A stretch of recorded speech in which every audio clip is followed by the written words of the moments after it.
Kentucky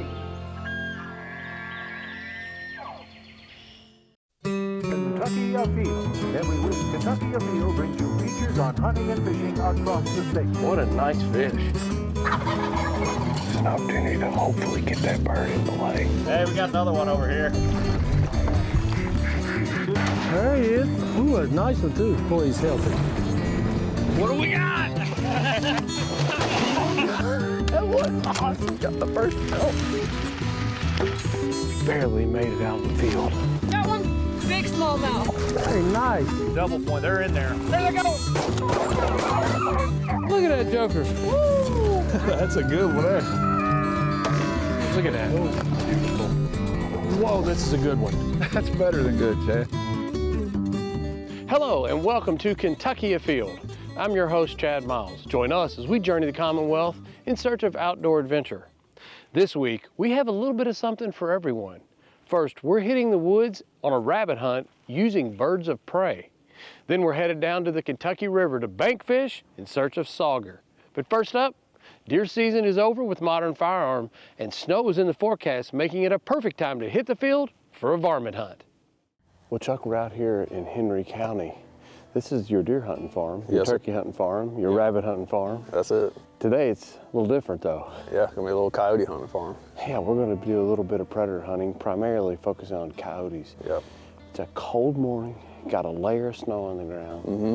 This is an opportunity for us to get out and hopefully, if we present an early meal, easy meal, maybe we can get a coyote to come in. I hope so. Like I said, it's been cold now for going on almost 2 weeks straight and still got a lot of snow on the ground, so hopefully they're ready to eat. I tell you what, we probably got about 25 minutes till light. You want to move to the very, very back side of the farm, right? Yeah, let's start there and then work our way back to the front of the farm.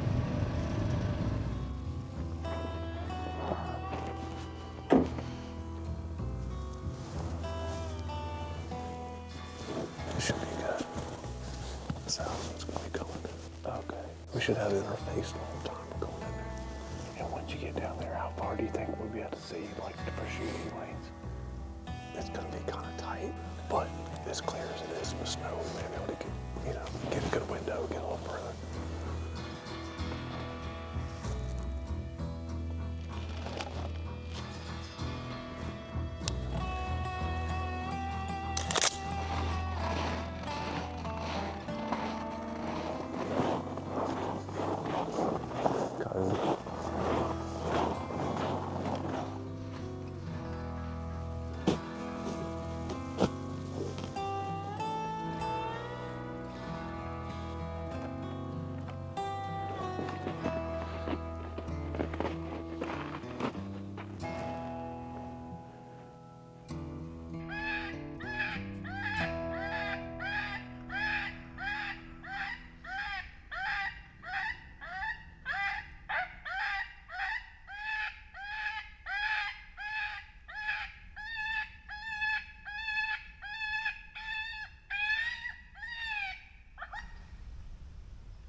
same spot last year. I called in a double, a male and a female. That was awesome. Oh yeah. That was, you talking about close encounters, you know. When we came back here in the woods, this is not like most coyote sets that I do. Yeah. In the sense that I'm usually set up in a spot that I can shoot 300 yards if needed. This is tight quarters. That first shot, that was an archery style shot. That was 35 yards. Man, you can see the blood trail in the snow from that female. Oh, yeah. Oh, she was pumping blood. I'm surprised she went that far. Yeah. But I had to shoot through a little bit of brush. I might not hit her as good as I wanted to, but I can see her laying down there. Yeah, I can see her there too. So, man, that was great. You put us right here on them. Like I said, I will tell you this. You heard the second one, and you actually made a motion to cut the volume, and you were like, kill that sound. I hear something running through the snow. Yeah. So when I hit that mute button, that coyote was 60 yards or closer. Yeah, I heard it, but I couldn't tell if it was on the same hillside that male came in or if it was on this hillside we're sitting on. That's why I said cut it, because I wanted, you know. And she was right here as well, right on top of us. Man, you made 2 good shots. Let's round our stuff up and get moving. Wow.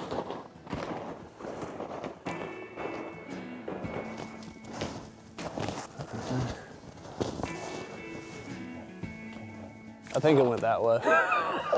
It's over there somewhere. Well, I'll tell you what, Chuck, this was a perfect switch up to sitting in a deer stand. Yeah, for sure. This was absolutely great. And you know, I know that you've had a lot of coyotes on this piece of property. Yep. You've been actively trying to manage them. Yeah. This is you know, we had this snow January, right before the breeding season. What a perfect opportunity to get out here and to hunt these things. Conditions were perfect, you know. We've had this snow on the ground for over a week now. Really cold weather, you know they're hungry, and I think in these situations we're in right now, I think it's a perfect time to call one in. Well, it couldn't have worked out any better. We called it a double, and neither shot had to be more than 50 yards. What a great morning. It was a lot of fun. Let's go get a cup of coffee. Yeah, let's do that. It's definitely coffee weather. Falconry season is now in here in the state of Kentucky, and it's one of the oldest forms of small game hunting. And if you ever get a chance to go out and watch a bird work, you should take full advantage. The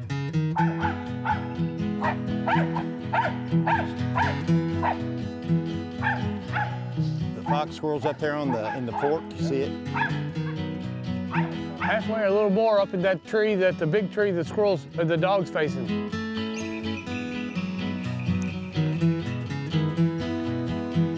That's really cool. That bird keeps getting a better vantage point to see new angles on that tree. That hawk has got to be right on top of it right now. There we go. Oh yeah! Woo! Get it, Carl! I really anticipated, as the squirrel took off, that the bird would fly after it and hit it Well, again. what they do is the red tails, they don't rebound as quickly. Most of them don't. They've got to reprogram themselves. It's you know, the Harris hawk, sometimes I've got a Harris hawk and I've had her to rebound up and come back down and catch a rabbit. Yeah. This is a really cool event. This is the first time in a long time that a bunch of falconers have gathered here in Kentucky. Tell me a little bit about it. So it's probably been about 20, 30 years since the Falconry Club of Kentucky's came together as a group. Everyone's kind of spread out and does their own thing. So last year we all decided to kind of get together. We had a summer picnic. During that, they all came together, decided to get our club back together. So our next step was to a field meet, because that's what we all want to do is hunt. We got people here come up yesterday from Tennessee, West Virginia, St. Louis, Missouri, one coming from Colorado, a lot up around Cincinnati and northern Kentucky. This is Phoenix. She is an immature Harris hawk. She's probably 8 months old. All right, dogs, let's get them up.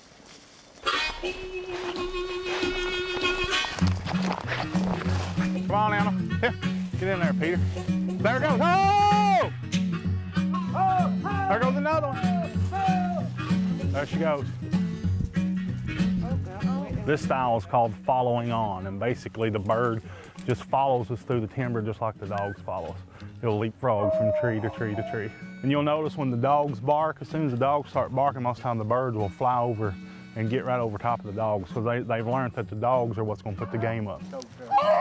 How did you get involved in this? So when I was little in elementary school, I read a book called My Side of the Mountain, and in it, the kid lives in the woods and he has a peregrine, then he raises it and hunts it with it. So for some reason, that's like stuck with me. It's amazing that they're this good at this young age, but really what you're doing is you're having this bird do what it naturally wants to do anyway, and that's hunt and feed, right? You take it out there and you bring it in and off the trap and you man it and you put it around your family and as much distraction as you can get, and it just makes a good boy out of him. And I mean, you know, they're not pets, they just put up with us. Yeah. And stuff, but the more you handle them and do stuff with them, the better they're going to be. And when I kind of turned this bird on, set him around with the dog and implemented the dog, it's just made all the difference in the world. And that was what I found was really interesting, is that you got a mountain feist dog there, and that dog would run the squirrels, and you'd sit back and just wait till it treed. Get it, Carl! Boom! What I do is I go to the dog, you can sit back and pretty much relax. When the dog starts barking treed, you go in and I try to find the squirrel first. And I'll keep her on my glove or on my gauntlet and just keep him up there and go in, and when I see the squirrel located in the tree, I snap her up to a sapling, say, or whatever I can find close by, grapevine or whatever, get back and throw Carl up, and Carl starts working his way up to the top of the trees. Get ready, get ready. Hey! Oh! Ho, ho! Let's go in the tree. There it goes. We got to chase now. This bird's about 7-8 months old. Yes. Did a pretty good job. It went in and actually pulled a couple of squirrels out, but the squirrels right now is 2, bird 0, but it did get Got a flying squirrel. A flying squirrel. Mm-hmm. He flies straight down. There's a flying squirrel, eastern flying squirrel, comes out of this den here by accident, and it's just his job to get whatever he sees, and he got it. Now he's feeding up on it. So our hunt's over for the squirrels with him today. Once you've used the bird for a period of time, then it goes back to the wild, correct? Yeah, so you can keep them as long as you have like a current license, or you can hunt for a season, release it back to the wild, and they revert back super fast. There goes one, right there. There's one, a rabbit right there. Came out from behind you, one of them dogs got it. It really is an amazing way to hunt. I'm assuming that this dates back thousands of years. Yeah, so it's pretty much dates back to early human civilization. They say Mesopotamia. And people do it all over the world still to this day, right? Yeah. It's not as common because this is a lot of work, isn't it? Yeah, it's a lot of work. So you went through an apprenticeship program here, and that was a couple years under someone else's supervision, Yes, sir, under right? Timothy D. Lane from Carlisle, Kentucky. And once that's done, you're allowed how many birds? Once that's done, you become a general falconer, and you're allowed up to 3 birds as a general. There she is. There it is. Oh, she missed it. Right over top of it. Oh. Boom! Got it right there. She get it? She get it? She didn't get it. Oh man, she had it. I guarantee you that rabbit's wounded. It's not something you'd recommend someone that's kind of on a whim go out and do this. Yeah, no. Usually people get discouraged. There's a lot of people that want to do it, and then they learn how much goes into it, and they kind of, never. Maybe next time, maybe next year. Yeah. They just never do it. Well, I'll tell you what, I've really enjoyed watching you guys handling birds. It's obvious that you absolutely love these birds. I bet when it gets a squirrel or gets a rabbit, you probably couldn't be more proud of your bird, could you? Oh yeah, that's like the best moment is when they catch something. So yeah, it's definitely a adrenaline rush. She's seen something right there. There it is. Here it goes. Here it goes. Boom. Oh.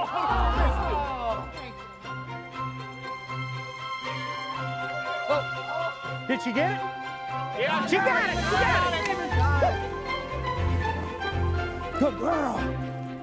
Good girl. That's something to see him working in a pair like that, wasn't it? Oh, that was really cool. Come on, girl. Good girl. These are the only type birds known that will hunt in a catch together. Yeah, yeah. You know, they call them the wolves of the sky because, you know, they hunt in packs. Yeah, the way that they were setting up there, and then all of a sudden, that bird came over here and set and kind of gave up on them for a minute. Sure enough, that dog let out and brought that rabbit right across his field. Yes, sir. Did y'all notice how it used that thing out there in that field as a kind of a blocker? It ran around that concrete circle there. Yeah, that's why your bird had to go around it. And when she hit it, it kind of rolled, and then she come at it from this way here and flipped it, and then came back up and went right back down in there. They just hunted right alongside they've done great.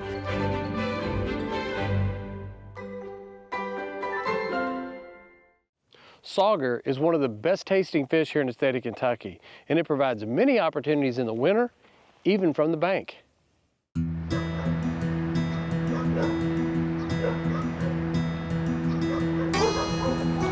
So I guess that's the Frankfurt pound, huh? That's it. I'll let you lead the way. You know right where you're going. All right.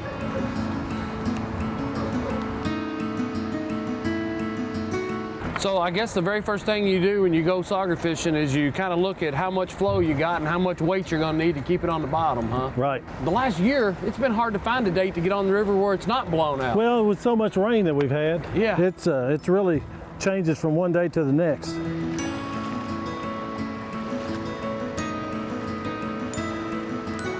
Most river fishermen know if it's going to be a good day as soon as they lay their eyes on the water. What are you guys thinking about today? I like the color and the flow. All right, good. I'm going to start throwing here a little curly tail, little swim bait, or maybe a paddle tail swim bait on a 1/4 ounce head and see if I can keep it pegged to the bottom. Most important thing when sauger fishing, keep your bait on the bottom. You may go through some lures, but if you ain't on the bottom, you're not going to be catching fish.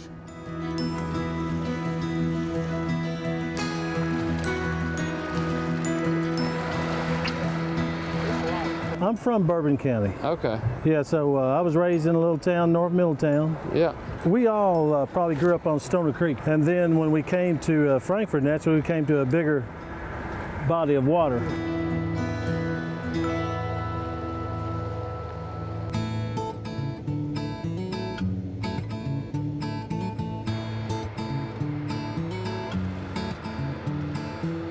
Whoever catches the first fish doesn't have to buy lunch. Oh, okay. Yeah.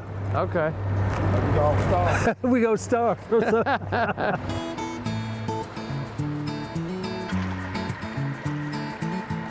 There he is. Maybe they're moving in. Ooh, a nice one too. Very nice. Wow, it's a nice one. That is a nice, that's a sauger too, isn't it? Yeah, it sure is. Boy, he's healthy. That's a nice looking fish. There was a barge parked here when we first got here, and when that barge moved, the water conditions kind of changed, and it's finally settling back out. He was close to the bank too. He probably wasn't about maybe 15 foot out. But look how healthy he is. Oh, I know. Now, I'll tell you what, when it comes to table fare, is there a fish that you'd rather have than that right there? No, it's hard to beat. It's pretty hard to beat. So recently, we have changed the rules and regulations on sauger, walleye, and hybrids of those species, known as sawguys. And the reason it's changed is we're wanting to see more fish this size. And right now, it's combined. If you catch walleye, sauger, or sawguy, they all go together. 14-inch length limit, 6 per person. Oh, okay. Man, you get 6 that size, and you've got something. Wow. I think we can do it. Yeah. This is a pretty simple bait and fairly inexpensive. You just got a 1/4 ounce ball head on there with a little paddle tail swim bait on there. And you want to keep it simple because you're going to lose some, aren't you? You're gonna lose. Let's see how long that fish is. I'm going to guess that fish is 18 inches. At least. Maybe longer. Almost 19. Almost 19 inches. That's a really, really nice fish. Someone thinks they want to give this a try. Obviously, you need a rod that you can make long casts, a medium action rod, just about 10-pound test line. And another important thing is you're looking for areas in the bottom where you got some water current, but it's a spot they can kind of rest up a little bit. Yeah, just like for instance, at the edge of that barrier, yeah, it creates a little bit of a eddy. Yeah.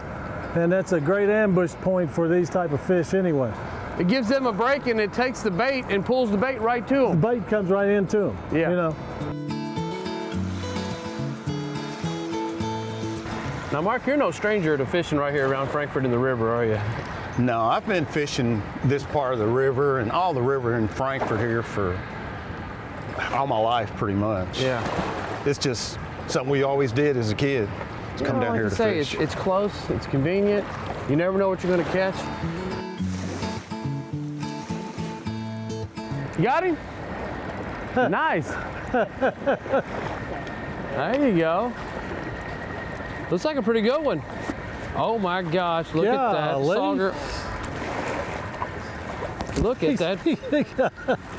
Jeez.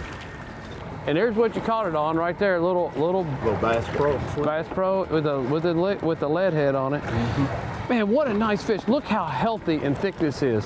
Fish has been eating good. This is a trophy fish. Oh, definitely. It's a beautiful fish. I mean, this is a 20-inch plus fish, and you've already got a near 19-inch fish in there. Right. This is 2 fish makes a mess. Man, they're strong, aren't they? Yeah, really. So we're right at 20 inches on this one. So it's about an inch longer than your last one.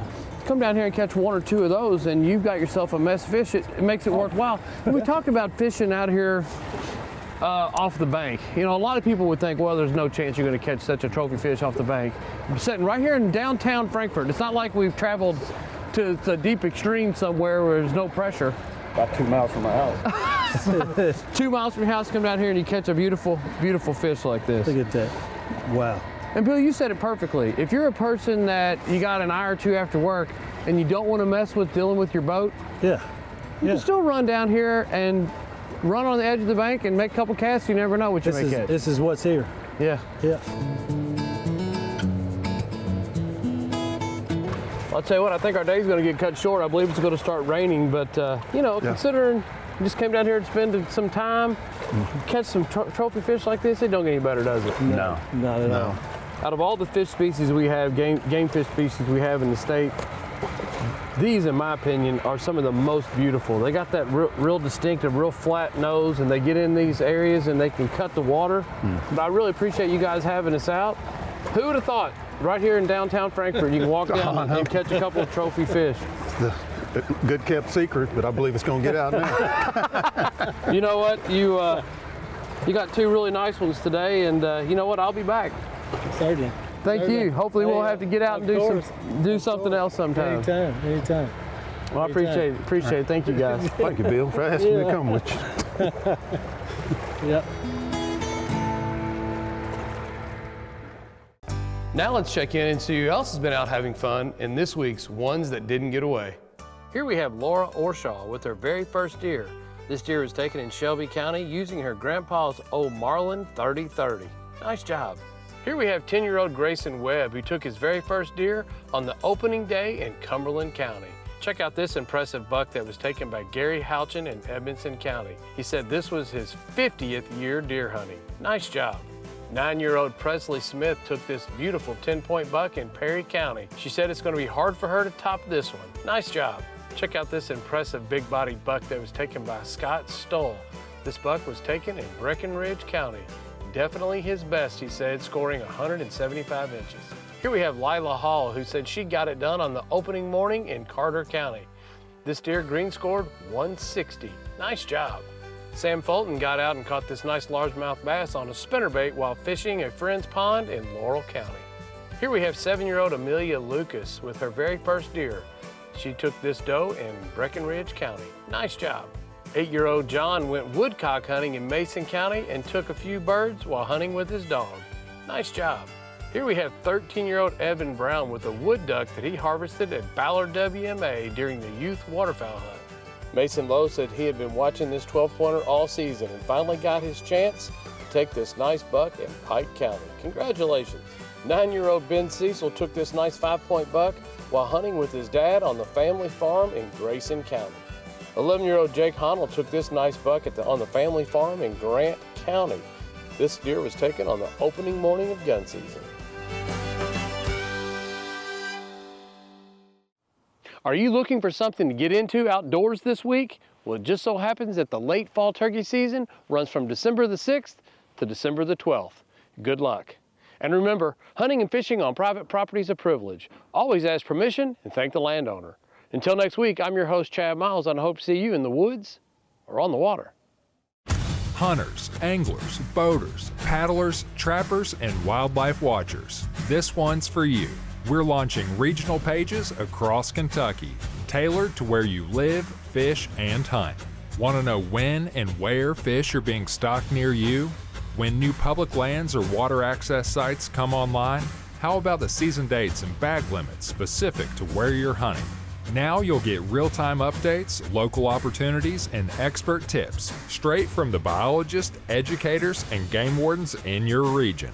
Follow your local page and stay in the know, right where it matters most. With the Purchase, Green River, Bluegrass, Southeast, and Northeast regional Facebook and Instagram pages from the Kentucky Department of Fish and Wildlife Resources.